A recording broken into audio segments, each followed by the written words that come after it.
2015 में 196 कंट्रीज़ ने United Nations climate change conference Paris में एक एग्रीमेंट साइन किया, जिसको पेरिस एग्रीमेंट कहा गया, जिसके मुताबिक हर एक कंट्री को इस सेंचुरी के अंत तक ग्लोबल टेम्परेचर राइज को 1.5 डिग्री सेल्सियस के अंदर रखना है, जिसके लिए कई कंट्रीज़ ने नेट ज़ीरो कार्बन एमिशन के टारगेट सेट की है, जैसे United states, Japan, European union और साउथ कोरिया ने 2050 तक कार्बन न्यूट्रल होने का टारगेट सेट किया है।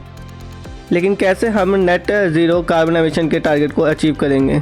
इन्वायरमेंट को कार्बन फ्री बनाने के लिए कई scientist carbon capture and utilisation technology पर काम कर रहे हैं। 2009 में स्टार्टेड एक कंपनी कार्बन क्लीन सॉल्यूशन इसी टेक्नोलॉजी की मदद से इन्वायरमेंट से कार्बन कैप्चर कर रही है। एक पावर प्लांट जिसमें हम कोल को बर्न करके वाटर को कोल की मदद से बॉयलर में बॉईल करके टरबाइन की मदद से इलेक्ट्रिसिटी प्रोड्यूस करते हैं, जिसमें कई सारी गैसेज रिलीज़ होती है जो एनवायरनमेंट में पोल्यूशन को फैलाती है, जिसमें से 15% कार्बन डाइऑक्साइड होता है।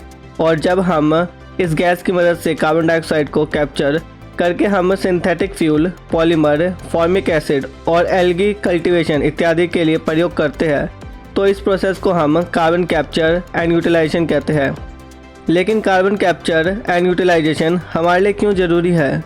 हर साल हम करीब 36 billion ton carbon dioxide emit करते हैं, जिसमें से हम करीब 74% कार्बन डाइऑक्साइड केवल एनर्जी प्रोड्यूस करने में एमिट करते हैं, और इसमें से करीब 16% ट्रांसपोर्टेशन से कार्बन एमिट होता है, जिसको कम करने के लिए हम इलेक्ट्रिक व्हीकल का प्रयोग करना शुरू कर दिया है, और 2030 तक करीब 70% कार पूरे वर्ल्ड में इलेक्ट्रिक होगी, जो ट्रांसपोर्टेशन से होने वाले कार्बन एमिशन को कम कर देगा।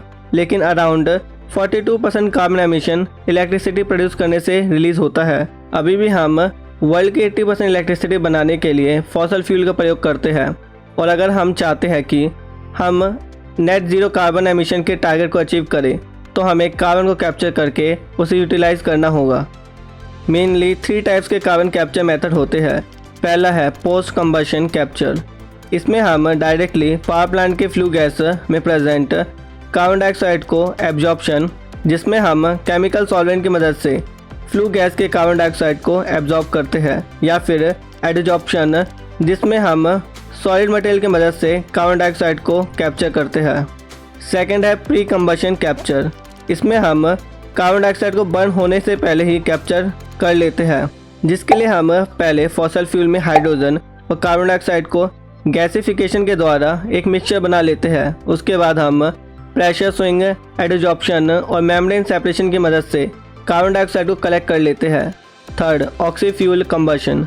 जब हम किसी भी फॉसल फ्यूल को ऑक्सीजन के प्रेजेंस में बर्न करते हैं, तो फॉसल फ्यूल से केवल कार्बन डाइऑक्साइड और वाटर वेपर ही रिलीज़ होता है, और एब्जॉर्प्शन और एडजॉर्प्शन टेक्निक की मदद से हम आसानी से कार्बन डाइऑक्साइड को कलेक्ट कर लेते हैं। कार्बन क्लीन सॉल्यूशन ने एक स्मॉल मॉड्यूलर यूनिट तैयार किया है, जो कि 10 टाइम्स छोटा है एक नॉर्मल कार्बन कैप्चर प्लांट से, और इसकी मदद से हम करीब 300 turns per day carbon capture कर सकते हैं। सबसे पहले हम एमाइन बेस्ड सॉल्वेंट सॉल्यूशन को कार्बन मॉड्यूल में रिलीज़ करते हैं। उसके बाद हम फ्लू गैस को रिलीज़ करते हैं। फिर हम रोटरी पैकिंग को रोटेट करते हैं ताकि सॉल्वेंट अच्छे से कार्बन डाइऑक्साइड को एब्जॉर्ब कर ले।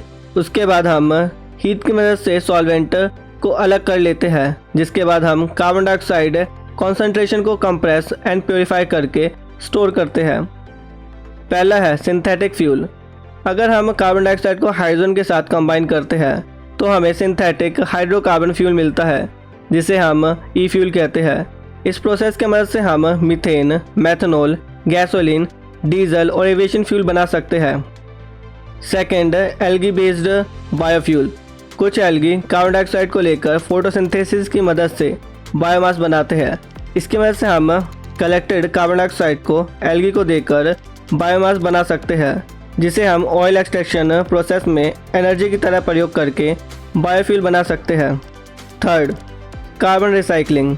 हम कार्बन डाइऑक्साइड को रॉ मटेरियल की तरह प्रयोग करके केमिकल कंपाउंड बना सकते हैं, जैसे कार्बन डाइऑक्साइड, फॉर्मिक एसिड और पॉलीमर।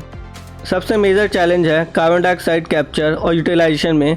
कार्बन कैप्चर के लिए कई सारे एडवांस इक्विपमेंट प्रयोग होते हैं, जिसकी कॉस्ट बहुत ज़्यादा है। इसी के साथ यह एक एनर्जी इंटेंसिव प्रोसेस है। अभी 1 टन कार्बन डाइऑक्साइड को कैप्चर करने के लिए करीब $60 लगते हैं और हमें इस टेक्नोलॉजी को लार्ज स्केल पर प्रयोग करने के लिए इसकी कॉस्ट को कम करना होगा। Second, scalability.